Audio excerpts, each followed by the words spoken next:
welcome to the GSMC Book Review Podcast, brought to you by the GSMC Entertainment Network. I am your host, Sarah. I am delighted to be with you, although it's not on a Tuesday. We'll get to that in a minute. As we get started, I do want to remind you, as I always do, to please like, follow, and subscribe on whatever platform you are listening to this episode on or watching this episode on. That is incredibly helpful. Also, if you want to be helpful in a slightly different way, you can go to the link that is playing in the video next to me, gsmcpodcast.info, and leave a tip or a donation. That is incredibly helpful, as I said, not only to this podcast, but to the network as a whole. And I don't know if you've ever checked out the GSMC Podcast Network, but we have over 800 podcasts. So pretty much any topic that you maybe could ever want. We have live sports shows every day. We have audiobooks. We have classic radio shows.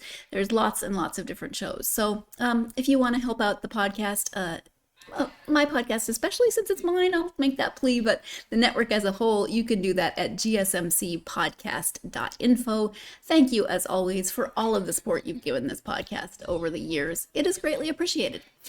How is your week going? It's Wednesday. It's hump day.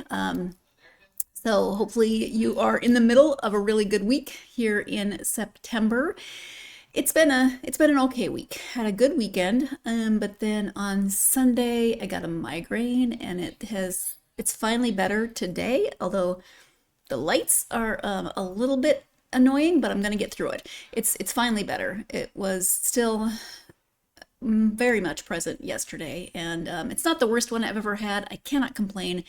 Did get the nausea and the resulting of the nausea. I won't spell it out for you on Sunday, and that's never fun. Although it is a relief in some ways when it happens, because it relieves the nausea, but also it sometimes actually eases the headache a little bit. Not that you needed to know that, but just so you know, we're a day late because I've had a migraine, and it happens.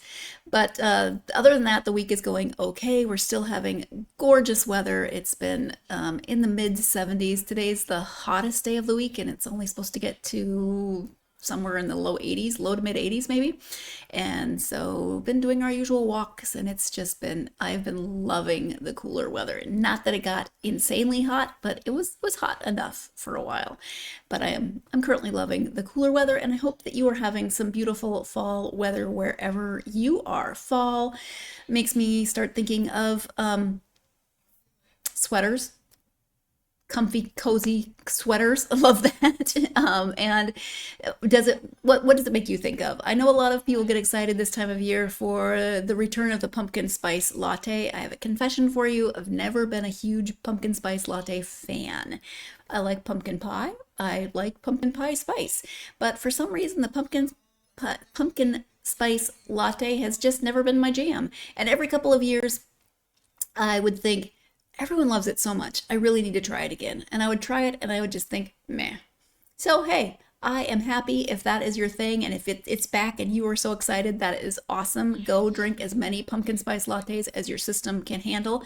I'm just jealous that you're getting big cups of coffee, because I live in the land of teeny tiny espresso shots. I make my own coffee at home because I want a mug.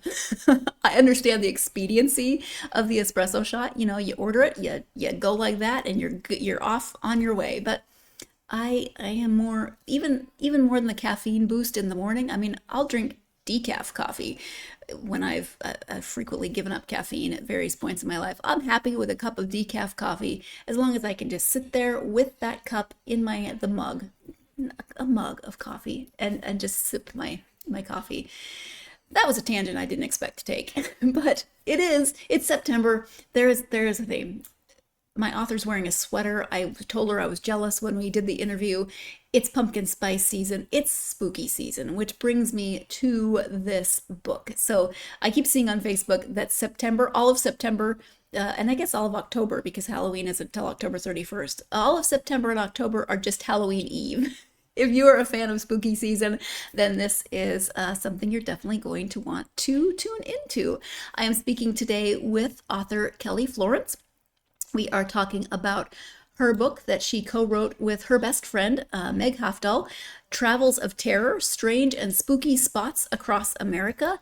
Let me give you the description. Grab your flashlight, garlic, and ghost hunting equipment. We're taking you on the ultimate road trip of the spookiest places around the U.S. Horror lovers, lifelong best friends, and co-hosts of the Horror Rewind podcast, Kelly Florence and Meg Hafdahl have traveled around the U.S. to bring you the most thrill-inducing spots for horror, history, and true crime. They've compiled a list of what to do, where to stay, where to eat and drink, and where to shop to make your vacation planning a breeze. They've also delved into the history and pop culture of each spot, revealing hidden gems, most notorious true crimes, women you should know, horror books and movies set in the state, and other strange facts about some of the scariest places around the nation. Here's a small sampling of what you can expect to find in Travels of Terror. St. Augustine, Florida. Take an open-air trolley on the Ghost and Gravestones tour to the old St. Augustine Cemetery, Potter's Wax Museum, Old Jail Museum, and a bevy of churches with their own macabre past. Los Angeles, California. Stay at the haunted Hotel Roosevelt, where you may be visited by the ghosts of actors Errol Flynn and Montgomery Clift. Portland, Oregon. Grab a cocktail at Raven's Manor, a horror-themed bar with drinks like the Black Widow, Lilith, and Drought of Asphyxiation.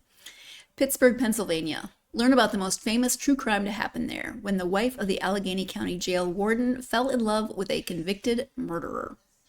New York, New York. Celebrate Nia DaCosta, the first black female director to have a film debut at the top of the box office with the supernatural horror slasher film Candyman in 2021. Austin, Texas. Pick up souvenirs for friends and family at the Glass Coffin, a vampire parlor and horror shop. And Duluth, Minnesota. Visit Glensheen Mansion on the shores of Lake Superior, where Duluth's most notorious murders occurred in 1977. From big cities to small towns, get inspired to plan your own ghoulish getaway. And that is the description of Travels of Terror by Kelly and Meg. Kelly is with me today. Just Kelly. We're not speaking to both Kelly and Meg, but we talk about her, but in an okay way, a lot during the interview. Sad that I didn't get to meet her, but loved that Kelly was able to join me for this episode. If you're a fan of spooky season, if you're a fan of horror movies, true crime, ghost tours, definitely, this is a book that you will want to check out. So let's go ahead and turn to the interview now with Kelly. Hi, Kelly, and welcome to the podcast. Hi, thank you so much for having me. Thank you so much for being here. I'm excited to talk about your travel book, Travels of Terror. Before we do that, if you wouldn't mind starting by sharing just a little bit about yourself so my listeners can get to know you a bit. Sure. I'm Kelly Florence. I'm native here to Duluth, Minnesota. I grew up in northern Minnesota and I always loved spooky things. And so when I met my best friend and co-author Meg over 20 years ago now, we just hit it off because we had all of the same things in common, and we've been best friends and writing together ever since. I love that.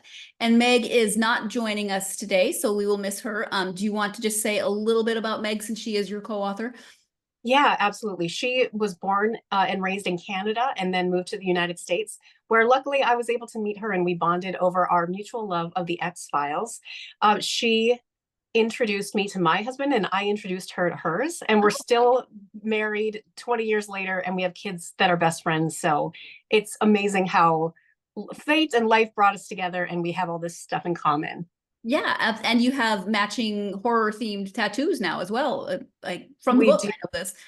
Yeah, we have several matching tattoos and have co-written 8 books together and just have traveled together even before we started writing this travel book. Meg is an accomplished and published fiction horror author as well. And so it's just been fun to do a little bit of nonfiction, a little bit of fiction, and bring all of our loves together. Yeah, wonderful. Thank you. So give an overview. The full title is Travels of Terror, Strange and Spooky Spots Across America. Just give an overview. Yeah, so we travel to 12 different cities across the United States, looking for the best haunted places, spooky hotels, the best restaurants and bars to eat and drink at that had some sort of horror theme, the best places to shop. We also focused on true crimes that happen in those cities, and then always a woman you should know. And so this came about because we already had been traveling together as best friends. And we naturally sought out these places just being horror fans. And so we one day had a light bulb moment of this should be a book, and we pitched it to our agent, and now it's getting published. Yeah. So, oh, and it comes out this week, right? Yep, September 10th. Yes, perfect. So you'd already been traveling together. Did you include some of the places you'd already been, or did you just start when you decided to write the book? Did you then say we need to figure out where we're going? We did end up including some places we had already been, because that really inspired us. We had just recently traveled to New York and then to Salem, Massachusetts for some book events of our own. And we just found ourselves taking notes. We're like, this could be a travel book. And so we were already, even though we hadn't pitched it yet, we were already writing in our heads, and we had written some sample chapters because we knew what we wanted to do. And then just by speaking to other people, telling them about this book and our idea, more people gave us ideas of places we never would have traveled or thought about. And then it grew from there. And really, we had to cut it down a little bit. We wanted to include all 42 places or for all 50 states, but of course we couldn't for time's sake. So we narrowed it down to 12. Yeah. And some of the places might seem obvious to people who would flip through it. Salem is in there. You went to the Lizzie Borden house, things that make sense. But then there's some New Orleans, obviously, people are going to think of as spooky. What was a place that somebody might not expect to go on a travels of terror trip? Right. Well, I guess two places stand out. One is Athens, Ohio, because you don't think about Athens, Ohio when you think about spooky places. But I was talking to some friends, some mutual friends. We were all on a Zoom together, and they said, there's all of this haunted history in the town where we went to college. And they started telling us all these stories. And Meg and I were like, okay, we have to research this a little bit ahead of time. Ended up including it as one of our cities. And there's an old asylum there that has some haunted history. There's definitely a lot of spooky things that we included. And that was sort of a fun hidden gem out of the way that people wouldn't necessarily put on their bucket list. Yeah. Yeah, I was surprised when I saw that in the chapter titles. I thought, it just never occurred to me. But there's actually more in the book about Athens, Ohio, and we talk about it a little later in the interview as well. Like I said, it's not exactly a place that I would think of when it comes to spooky or haunted places, but there's a very good reason for it being in the book, and actually a really interesting story behind the place, one of the main places that they talk about in terms of Athens. Like I said, we do talk about that a little bit more later. My husband is from Ohio. I keep forgetting to ask him what he knows about Athens, and I don't. This is terrible. I'm not sure I actually know where Athens is in the state of Ohio, so I don't know where it is in relationship to where he grew up. Note to self, look that up. But we are going to take our first break of this episode. When we come back, we'll be talking more about this same topic because Kelly has two places that are slightly unexpected. So we're going to talk about the second one. You are tuned in to the GSMC Book Review Podcast, and I will be right back.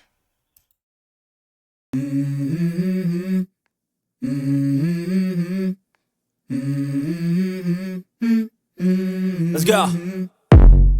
I wake up to a little bit of drool on my pillow, feel like it's gonna be a bad day. Yeah, I'm tired of shit, and the coffee ain't hit yet, damn, ain't that great. I don't wanna go to work, cause my boss is a jerk, and I'm not even that paid.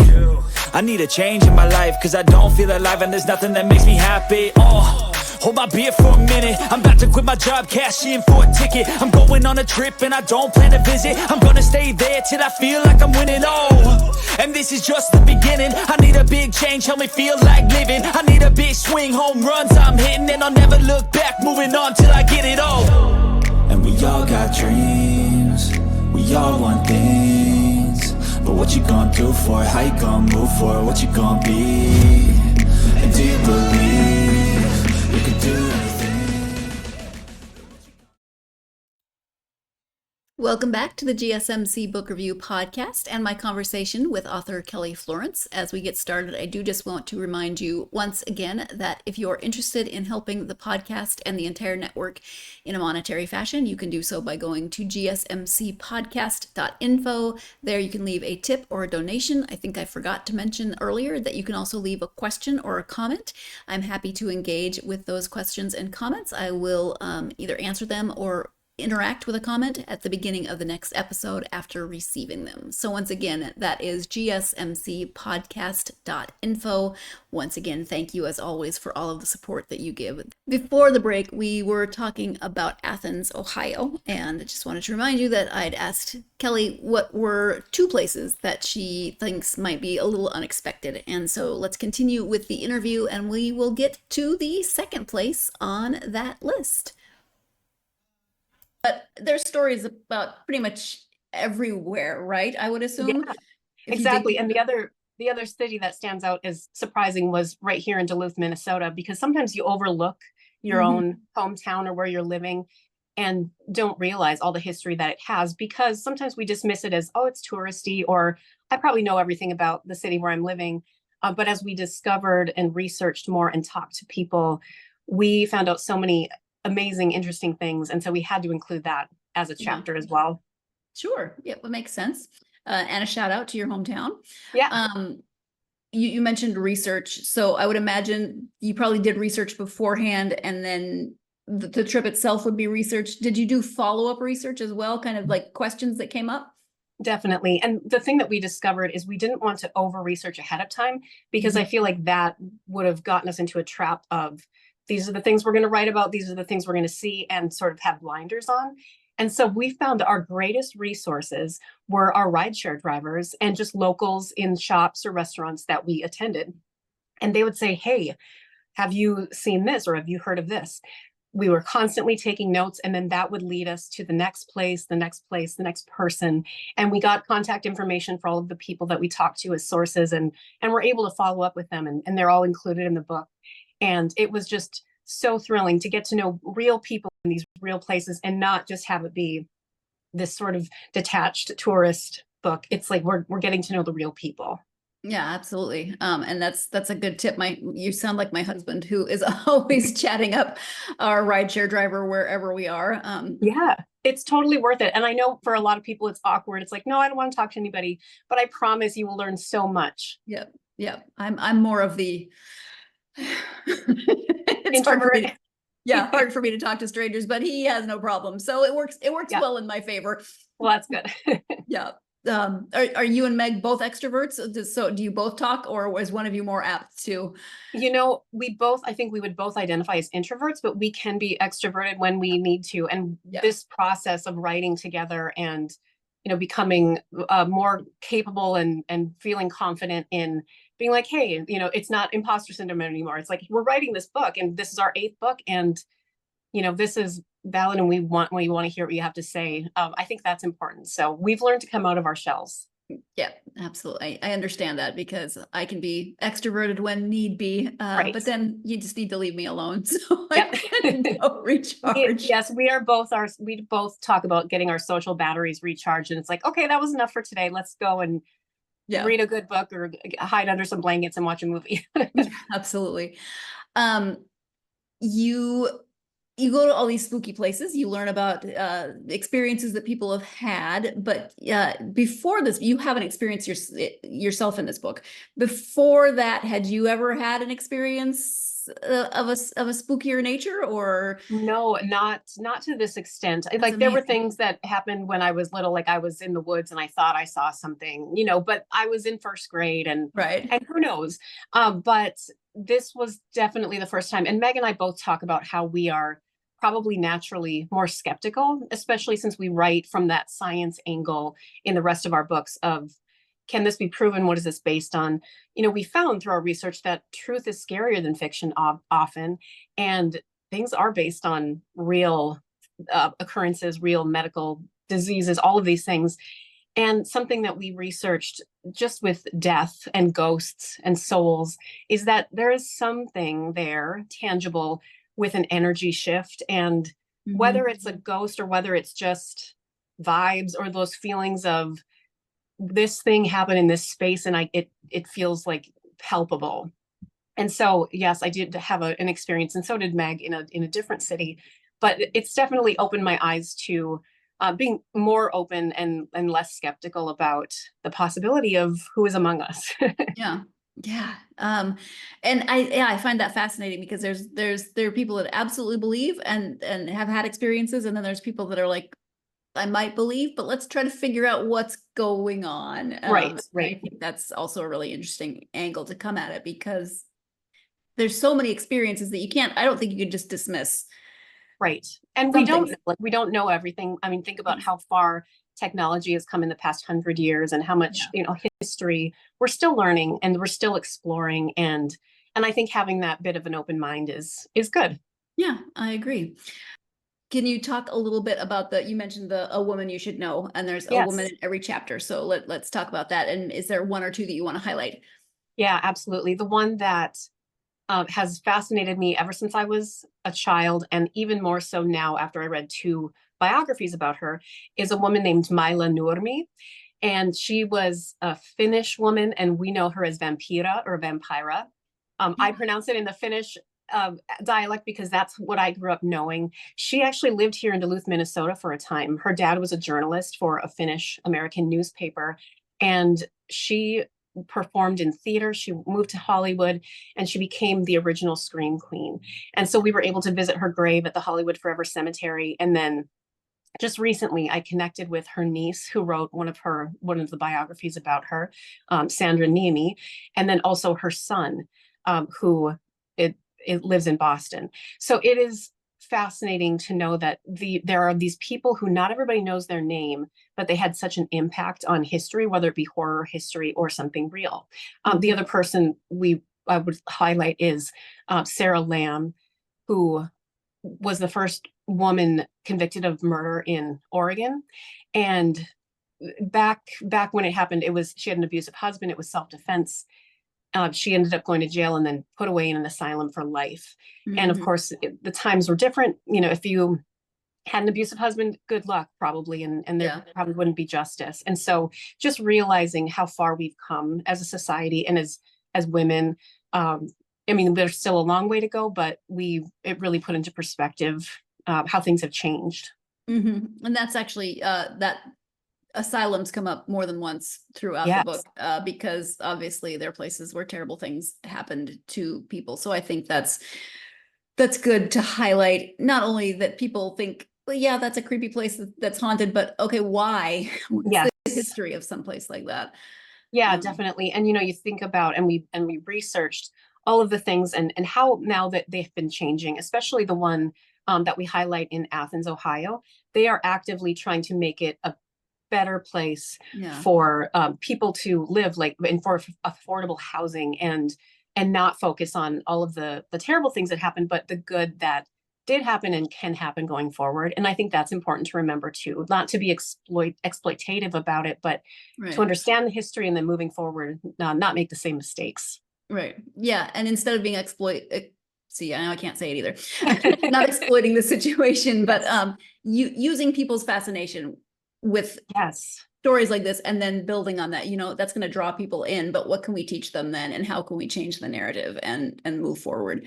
Exactly. And that was really important to us too, is not to ever, well, just like we had written a book all about serial killers, and we wanted to make sure to focus not on the serial killer themselves or lifting them up on a pedestal, but instead victim focused, and what can we learn from the situation, and moving forward, how can we hopefully help prevent it? Yeah. When it comes to people being fascinated by ghost stories and horror movies and, the goth movement and that kind of lifestyle, what do you think it is about all of that draws people to it?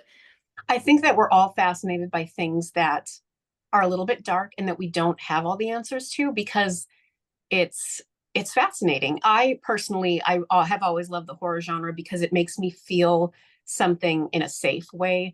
It's not like going on a roller coaster, you feel terrified because you're being whipped through the air, but watching a horror movie, you're in the safety probably of a movie theater or your home, and you feel scared. You can empathize with the characters on their worst day, what they're going through, but it's probably not going to happen to you. So I think that for me personally is why I love the horror genre.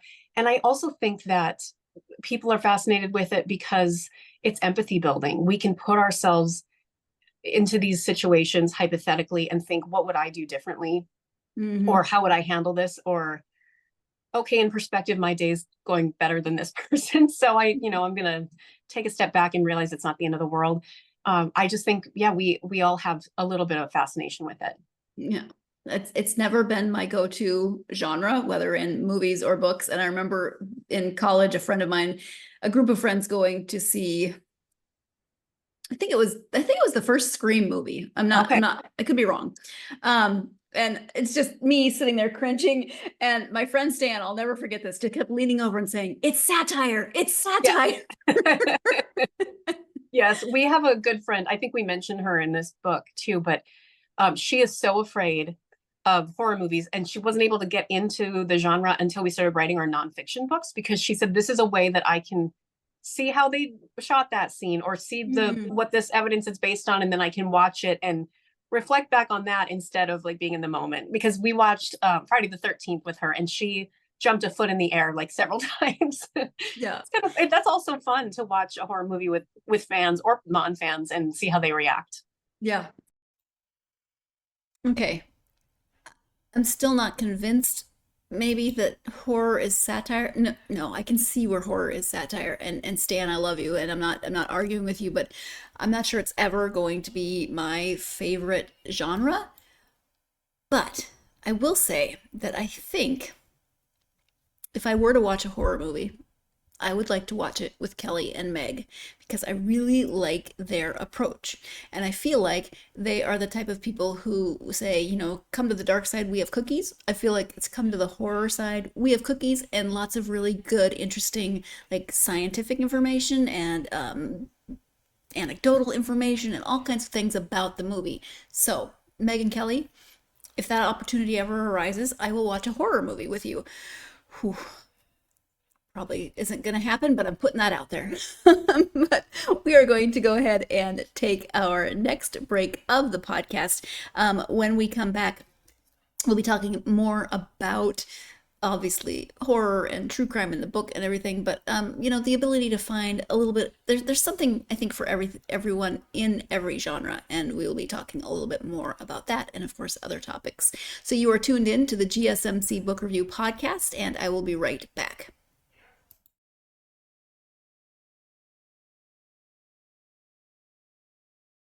For the best and latest podcasts available anywhere, go to the podcast app on your cell phone and type in GSMC to access free content-rich podcasts on health and wellness, book reviews, sports, entertainment, relationships, social media, movies, technology, finance, and even weird news. Subscribe and download the GSMC Podcast Network's family of shows, available everywhere podcasts are found.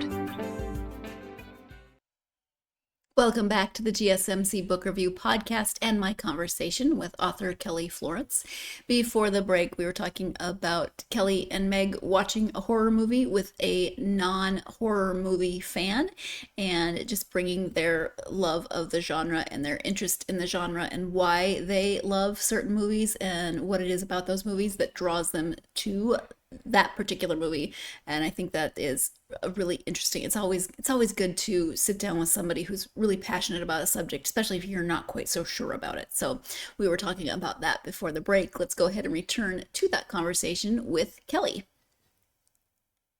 Well, and I liked reading am I into horror? No. Do I necessarily go to places because there's a ghost tour? No. Did I read the whole book and be like, hey, that sounds cool? Yes. Yeah. Awesome. Thank you. I think as I was reading, you would highlight some of your favorites. We like this movie because, and I'd be like, yes. Okay, I can see that. Yes. Still probably not going to watch it, but I can understand. Yes. So I think that's helpful. No, absolutely. And I think that we all can feel that way about different genres of books or movies or music. And I think one of my favorite sayings I heard a couple years ago is, don't yuck someone else's yum. And it's like, so many people are so dismissive of certain things. It's like, well, I'll listen to anything except country music, or I'll read anything except romance. And it's like, but there's probably something that you would like out of everything. You can't just dismiss an entire genre because of a stereotype. And so that's, I think, our biggest hurdle with horror is people assume that you hear horror movie, you think 80s slasher. which is fine. We love those movies too, but it can be so much more than that, and more nuanced and fun and satirical and poignant and deep, And so I think we're just trying to get more people over to our side to realize it's not just one thing. Yes. If you were to choose a movie from the horror genre to entice someone over to your side, what might it be? It would probably, if I was going to go with some classic movies, it would either be The Shining or Psycho, just because they're so classic and they're subtle, they're psychological, and it's based in reality. I realize there's some fantastical things in The Shining and ghosts and whatnot, but I think those are both terrifying scenarios that could happen and are based on real phenomenon. I think if I was going to show someone a more recent horror movie to sort of get them in, I would go with Mike Flanagan's Hush. It's not as well known, but his wife plays a deaf character. She's a writer out in a cabin writing, finishing up her latest novel. And there's a killer trying to get into the cabin, and she can't hear him. And so there's very little dialogue, and it's just suspense. It's so good. Yeah. Yeah. It just sounds creepy, right? Yeah. The book has several illustrations throughout it, the chapters. Can you talk about who did the illustrations? Why did you decide to include them? Yeah. So Julian D. Narvaez, he did these illustrations. We had several illustrators submit ideas, and we just loved this form and his illustrations. We had talked about, should it be photos, should it be illustrations? And we thought it has to be illustrations because we want to include these things, these legends that you're not going to get a photo of necessarily. Like, for example, on the cover of our book, there's a zombie eating a taco. Yes. And in our Duluth chapter, there's a man who is 2 stories tall called the Tall Man. There isn't going to be probably photographic evidence of all these things. And so it was fun to play with sort of this illustration, and every city has their own poster. And when we go on our book tour in October, every city that we visit will have a big poster giveaway of their city at the bookstore where we'll be. And so it's just a lot of fun. And we were talking about, Meg and I love tattoos, and we were saying, like, it's going to be hard to choose what out of this book we're going to get a tattoo of next. Yeah. The illustrations are great. And I think the fact that they are illustrations and more line drawings, they're very, they're very stark, I think is perfect for the theme of the book. Thank you.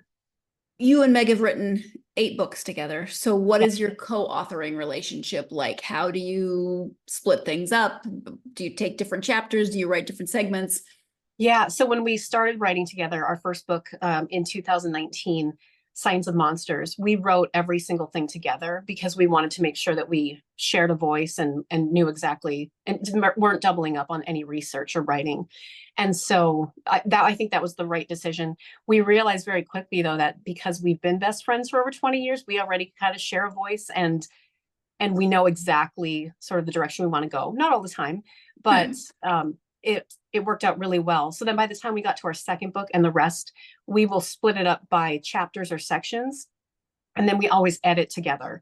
And so, I'll come back and say, hey, what do you think about this? I have these 2 threads I'm going between for this chapter. And then Meg will say, this seems more interesting to me than this one. And so we'll get each other's opinions, but typically we agree. And when we don't, we figure it out. Good. Yeah.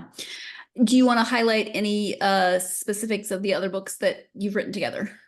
Yeah. So coming out next year in 2025 is The Science of Alfred Hitchcock, which, just like our book, The Science of Stephen King and The Science of Agatha Christie, is part biography and then part science. So we talk about what was happening in the life of that author or filmmaker at the time that they made that movie or wrote that story, and then what inspired them science-wise or history-wise, and then get into interviewing experts. Like, we interviewed a chemist, and we interviewed a pharmacist, and we interviewed somebody talking about time travel for Stephen King. It's all over the gamut of what kind of expert and what kind of science we're talking about. And I think that that's interesting because it's not always the same exact thing. It's where are we going to go down the rabbit hole and what are we going to discover this time? Yeah. Yeah. See, you might get me to read more horror related things because of all the different angles you take. I like it. Yes. And is that what you're working on now, editing that, or have you started a new project? Where are you in? That project is in with our editor right now, so we'll get our changes back within a couple months, and then just go through that process of getting it released and starting the promotion for that. And then we just have other little things. We write a monthly column for Horror Tree, and we have other guest spots in different magazines and publications. But it's just fun that we're always creating something. We're writing scripts and screenplays, and we have some TV projects in the works. And so just constantly being busy. Our motto is we'd rather be busy than bored. Keeps you out of trouble, right? Yes. And you live in Minnesota, so it's not like you have a lot else to do in the winter. Exactly. 8 million degrees below zero. Yes, that's maybe why The Shining especially resonates with us, because they're snowed in, for this long period of time. It's like, yep, I could see going a little cabin fever, going a little stir crazy. Absolutely, yeah. So for you, when did you always know you wanted to be a writer, or did you grow up knowing you wanted to write, or did you come to that decision later in life? I loved reading scary stories and all stories, but I remember I was very little, and I still have it. It's a handwritten story. Can barely read my handwriting, but it was what I thought would be the scariest thing to ever happen. It's a girl who gets locked in her own bedroom during her birthday party, and she watches her own birthday party happen in the backyard, and no one notices that she's missing the whole time. And she falls asleep. And then when she wakes up, the door is unlocked and everyone's gone. Like, her parents are there, but like, she missed her whole party. I'm like, that is true horror. So I always knew. And then as I got older, nonfiction, I loved writing research papers. And I know that that's a lot of people's like bane of their existence, but I would rather be in a library reading books and doing research than out, water skiing, for example. So I just knew that I loved it. And using this skill and this passion, I'm happy that I was able to turn it into, becoming an author. Yeah. Okay. I love it. From your experience, what advice would you give for aspiring authors? And maybe what advice would you give for people who want to co-author? Yeah. So I think the big thing is not to over edit yourself, especially in the beginning. It's better to get out, as I know some people call it, a vomit draft, meaning you just write it and you don't go back. Because I think one of the biggest mistakes people make is they start writing something, and then the next time they go back, they reread it and then edit. And it's hard to move forward from there. It's easier to get it all out and then go back and edit. The other thing I would say is write what you're excited about and passionate about, because otherwise it might feel like homework. And there's nothing worse than, well, I got to write this now. That's not exciting. So write about something that you are fascinated by, and probably other people will be too. Right. Yeah. Thank you. I think that is perfect advice from Kelly in terms of writing something that you are passionate about, something that is of interest to you, because you can definitely see Kelly's passion in terms of the things that she's interested in, the things that she's talking about, the places that they visited, the other books that they have written. It is very obvious, and it comes through in the writing. I would assume that Meg is probably just as passionate and about the topics that they cover, fascinated by the subject matter, etc. It does come through. You can tell that they are really enjoying the travels and also the research and finding new places, learning new things about new cities. The passion is there. So excellent advice. We're going to go ahead and take our last break of this episode. When we come back, Kelly will be talking about what she likes to read in her free time. You are tuned in to the GSMC Book Review Podcast, and I will be right back.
Welcome back to the GSMC Book Review Podcast and the conclusion of my interview with author Kelly Florence. Before the break, she was giving her advice for aspiring authors, part of which was to be passionate about what you're writing about. Don't make it feel like an assignment or homework. Let's go ahead and return now to the conclusion of that conversation. Obviously, horror is probably a genre that you enjoy, not only movies, but reading. But when you're reading just for you, go-to authors and genres. Yeah, well, I know horror, it's obviously there, Stephen King, big Stephen King fan. But I also love reading autobiographies and biographies and history, a lot of nonfiction, because I love to learn. I think learning should be a lifelong passion that we all have, whether it be, learning something new about how to fix your car or learning about, an icon in history. So the latest books I've read were those two biographies about Mila Nurmi. And I'm not sure what I'm going to pick up next, but we're going to the bookstore later today. So we'll see. Yes, and that's something that cracked me up about the book is every time you'd go to a bookstore or anything horror related, you would talk about how there's no room in the suitcase, you cannot. Oh my gosh, I know. And there were times when it's like we did end up buying a couple extra bags, and it's like we can't keep doing this. This is too much. Yeah. But we found a lot of great things. Yeah, it sounds like it. You're either gonna have to start shipping things home, right? Do you and Meg have a website together? And if not, separately, and where people can find you on social media if they want to learn more?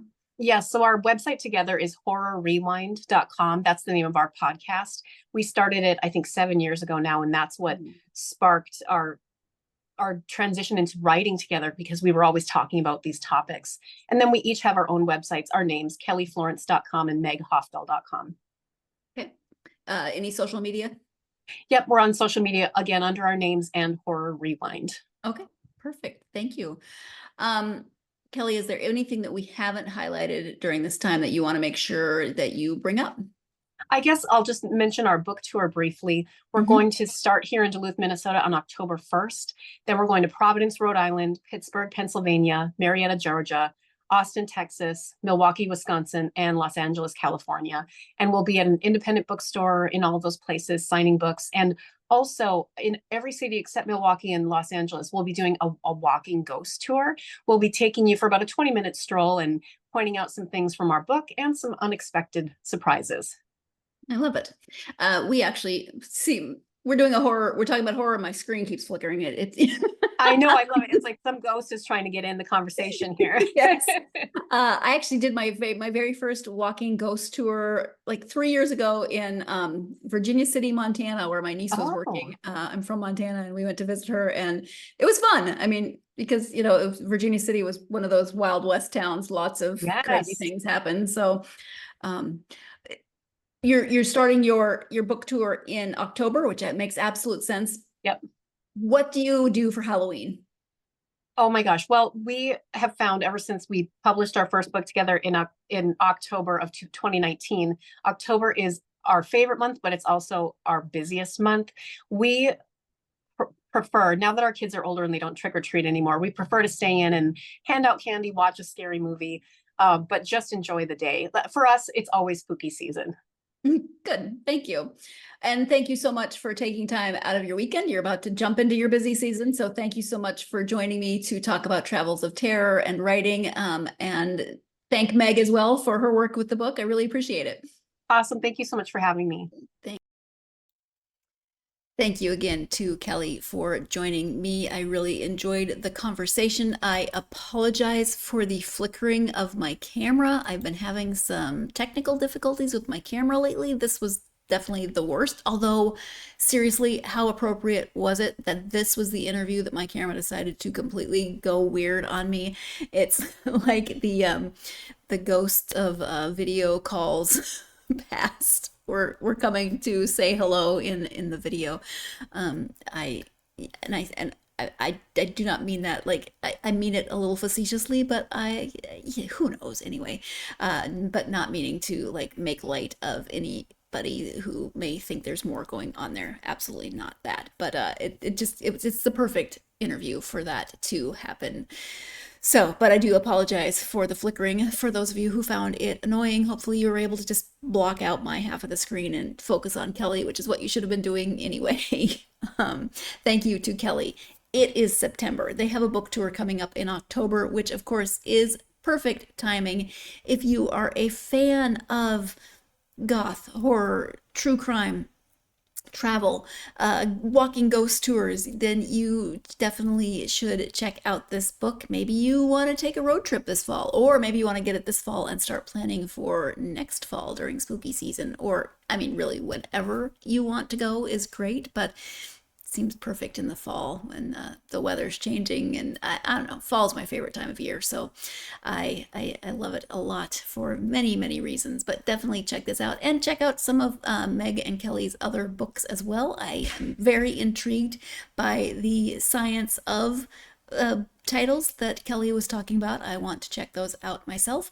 That for me is a really good way to get into a genre that maybe isn't highest on my list, but I'm really interested to see how they look at different topics, and the science aspect, like she said, time travel, and what people theorize are they ghosts, are they energy, or what is happening, and what's the science behind what could possibly be happening. So very interested in that.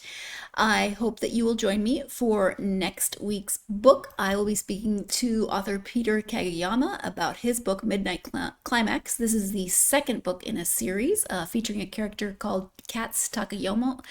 I should have looked that up. I will make sure I get the name correct. I apologize. Takamoto, I think, but it's not written down right in front of me. I do apologize. I will have it right next time. But this could be considered thriller to a certain extent, psychological maybe, but it's more historical mystery. We are doing historical fiction. We are going to San Francisco in the 50s.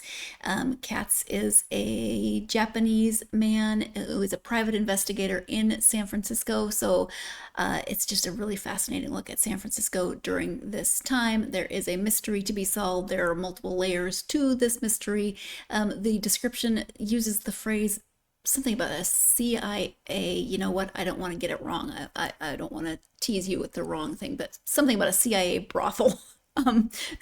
Anyway, it's true, but I think that's a slightly intriguing way to look at things. But I'm looking forward to talking to Peter about Midnight Climax, so please join me for that episode. In the meantime, if you are a fan of this podcast, please do like, follow, subscribe on whatever platform you are either listening to or watching the podcast on. Also, if you leave a review, a positive review would be great if I can ask, but leaving a positive review really does help this podcast get out to more readers such as yourselves. Also, you can follow the podcast on social media, Facebook, X, Instagram, and TikTok. Always say it, always mean it. Love hearing from readers, viewers, listeners, whatever you happen to be in terms of how you consume the episodes. But come and tell me what you've been reading. Now that we're into the fall, have you switched up your reading? Do you mood read? Are you reading something that's more geared toward fall, more geared toward spooky season, what have you? Come tell me if you're a fan of the pumpkin spice latte. I don't know if you heard that. The wind is blowing. Speaking of spooky things, the wind is blowing. It keeps knocking my husband's office door closed. And anyway, if you heard that. But let's wrap this up. Thank you so much for joining me for this episode. I hope that your week, as always, is going incredibly well. Whatever the week is throwing at you, though, I hope it gives you plenty of time to get yourself lost in a good book. Thank you, and I will see you next time.